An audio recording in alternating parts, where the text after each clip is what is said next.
Fae Farm is easily one of the most anticipated and highly hyped farming sims of 2023. So the question is, does it live up to the hype? As despite it being a very solid entry into the farming sim genre, there are definitely a few key ways that this falls short that might make you decide this isn't the farming sim for you. But one thing I didn't expect was after around the 10-hour mark, how many surprises this game had in store for me. And a huge thank you to Phoenix Labs for gifting me this review copy. So for those of you who don't know, Fae Farm is a fantasy farming sim set in the world of Eeowna. A world filled with humans, fairies, and elves, and also a world that's in dire need of someone to save it. As you quickly find out, it's in quite a lot of trouble, with whirlpools surrounding the land, mines filled with junk that's come back to life, an active volcano, and a whole lot else wrong. And it most definitely will not be an easy job to fix.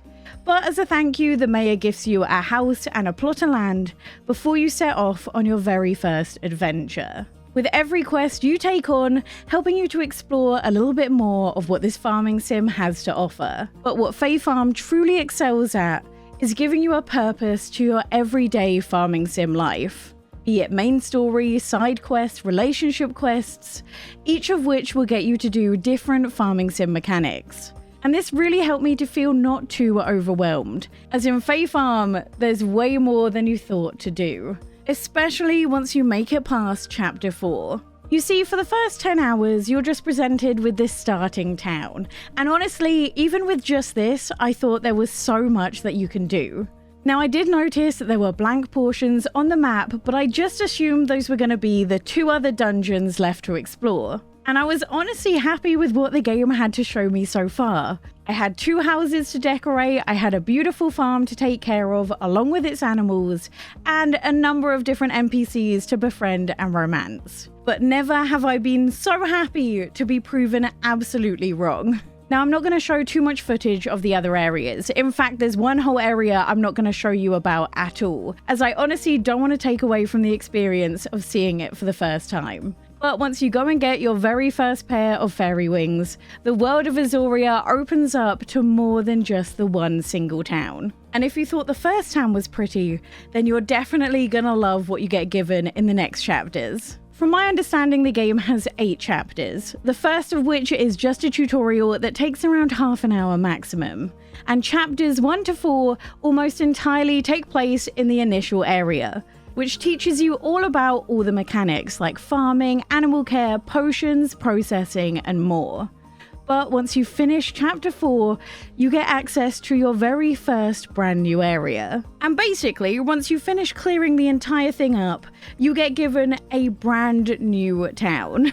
Now, I'm not going to show you the actual town, but I will show you my 3rd house in this area just to give you a little bit of an idea. But this area is filled with new shops, new crops, brand new magical animals to take care of that you haven't seen so far, even in the trailer, and a brand new dungeon to explore as well. All this is also alongside the new bugs, new creatures, new items, and also new NPCs as well, opening the game up even more. This also makes the initial town even more lively, as some of these NPCs will start walking around there as well. But the thing that shocked me the most was the fact that when I had finished with that area, the new chapter introduced me to the frozen area, which you couldn't access before in the game. And again, this area introduces new critters, new plants, new people, and yet another dungeon along with more quests. And I haven't even fully finished the game yet, meaning that I have one more chapter to go that could honestly have another brand new area inside of it. Now, each area you get introduced to does ramp up in difficulty, so the mines themselves are a little bit harder. You also need upgraded tools in order to catch the bugs and chop down the brand new trees and cut the brand new weeds. But as I said before, none of this felt too overwhelming because I always had a new quest line that I was following, so I could choose to do whatever I wanted or whatever I felt like, or I could focus purely on what I needed to do. And thankfully, this game is pretty forgiving. So for example, your animals will survive by being left a few days, and your crops can handle not being watered every so often, which is honestly great when there is literally so much stuff to do. because farming sim wise, Fae Farm does it all, and for the most part, it does it all incredibly well. Firstly, you've got the fishing, which is fine. The mini game is pretty fun, but honestly, probably one of the parts I enjoy the least about the game. You've also got bug catching, which was honestly really streamlined. I love the fact that it has these little clouded stars around each of the bugs to tell you when it's within reach. You also have the classic foraging, which is made all the better by the fact that you can chop grass, water, mine, and chop down trees, all with the same tool that will automatically switch. Now, this truly felt life-changing, and to me took away one of the biggest chores that farming sims have. Like, I don't particularly enjoy inventory management or flicking between tools or that sort of thing, especially when I play on a controller, so this streamlined approach to farming was something I really appreciated. Farming sim-wise, the premise is mostly the same as other farming sims. You plant seeds, you water them, and they grow. But they've also added a bit of fairy magic to keep it interesting. Now, when you first start the game, you might be shocked by how few seeds there are. First thing you'll notice is that some of the seeds are locked behind a level. In Fae Farm, it kind of has an RPG-like leveling system to each of your skills, so over time, as you farm more, you'll get access to more of these seeds. But there's also a magic fertilizer as well, because one thing you'll notice is that you can basically buy the same seeds every season, but you use this magical fertilizer to transform them into seasonal crops that change each and every season. However, as the game opens up more and you go to different areas, you'll also be able to buy different crops there as well. But the best part is, later on, you can actually use your magic to help care for your farm. So you can water your plants and also harvest them with your upgraded tools. Now, one thing the game truly excels in is the mining. Me and mines in farming sims have not had the best relationship, especially when it comes to combat. But honestly, I have been thoroughly enjoying the mines in Fae Farm, and I think that has partly to do with just the use of magic. To me, this has some of the most robust combat I have ever seen in a farming sim. Don't worry though if combat isn't your jam, as Fae Farm has a mechanism to avoid it entirely, and to do that, all you need to do is go and brew an invisibility potion and you're set. In total, you have 3 different mines to explore, each of which I believe have 25 floors. And this is similar to the progression system in Sunhaven. You can open each floor of the mine temporarily by finding a mechanism to open them on the floor before, or you can craft these things called seals to permanently open each floor. And all these require other resources you find on each and every floor. Speaking of crafting, this is definitely a massive focus on the game, as you can see by the ridiculous amount of machines I've got in my farm right now. All of these machines process different materials and do different things. But the nice thing is, each of these have bulk crafting and will pull items out of your unlimited storage shed, so it doesn't feel too difficult. Processing in Fae Farm is your moneymaker, not your crops. Now, I must say, thanks to the abundance of quests that you can pick up and rewards, I really didn't spend that much of my time being broke. But you will need your money for buying cute magical animals that you take care of, buying crops, although you can make a seed machine, and also upgrading your tools. Now, the selling of items was definitely something that surprised many, and I have a love-hate relationship with this mechanic because I get it, but also, Essentially, the idea is you have a limited number of slots in order to sell items, with each slot only taking one single item. So this essentially forces you to start realizing what your real money makers are, which tends to be processed materials. So for example, instead of just straight up selling the 9 carrots that I have, instead I found it best to process them into chopped vegetables and then go and turn them into pickled vegetables and sell them for close to 500 coins instead. The same goes for literally every single item as well. So in other words, this gets you to really consider what you're putting in each and every one of these slots, as money isn't really too much of a grind. But to me though, the thing that's made me unable to put this down is just how satisfying the gaming loop is. Because you can either run off and do your very own thing, like for example, there's so much decorating that can be done on all of your farms. Like some of the items are so cute, and every new area you go to, you find new items that can be made, new resources that unlock new recipes, and you can keep making your farm and your house cuter.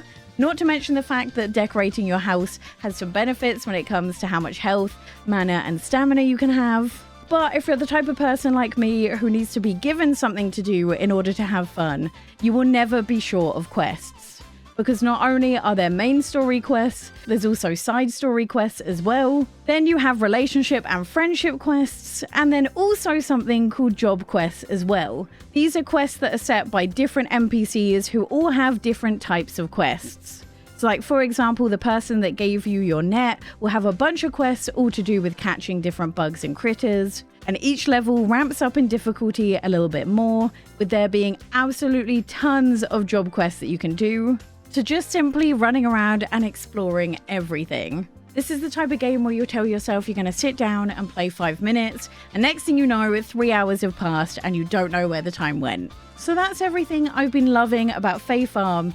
Let's talk a little bit about the drawbacks. Now, for some of you, what I'm about to say may indeed be a deal breaker, because by far the elements of the game that were lacking the most was the dialogue, the relationships, and the events. So for example, when you first speak with a character, they'll come up with an initial line before the menu comes up on the side. And this line tends to be repeated a lot, with each character only really having a couple of lines to choose from, although occasionally they might actually comment on a part of the story that you've just done. But in general, the dialogue seems very surface level. Now, admittedly, the quests do get better after chapter 4, but I feel like it's very much a, hey, I have this problem, can you go do this to fix it? And then you do it and come back and they're like, thank you. Go speak to this next person about a new problem, and that's kind of it. But just know that although there are a lot of RPG elements inside of the game, like the quests and everything like that, it's definitely not an RPG-like story. The lore isn't that deep, there's not this big character development happening. You're just there to save the world, and that's it. Now, there are relationship cutscenes, aka you can go on dates with the different characters, and whilst this does let you learn more about the characters, again, it's not particularly deep either. But I do think how much of a deal breaker this is very dependent on how you plan on playing this game.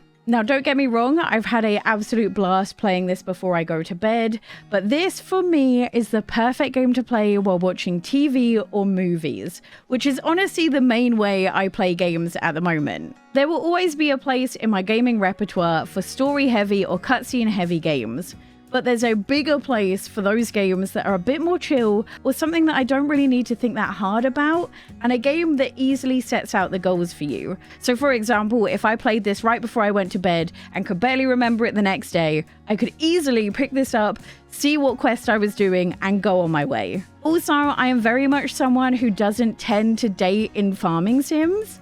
Wildflowers was literally my only exception, and honestly, I haven't really spoken to that many NPCs in this game so far, so I really haven't noticed the lack of characters that I could date. I think for me, like, the one thing that I was a bit disappointed about were the events. Now, don't get me wrong, there are different quests associated to each of the events you go on, but for me, there wasn't even like a cutscene or something you could physically do at the event.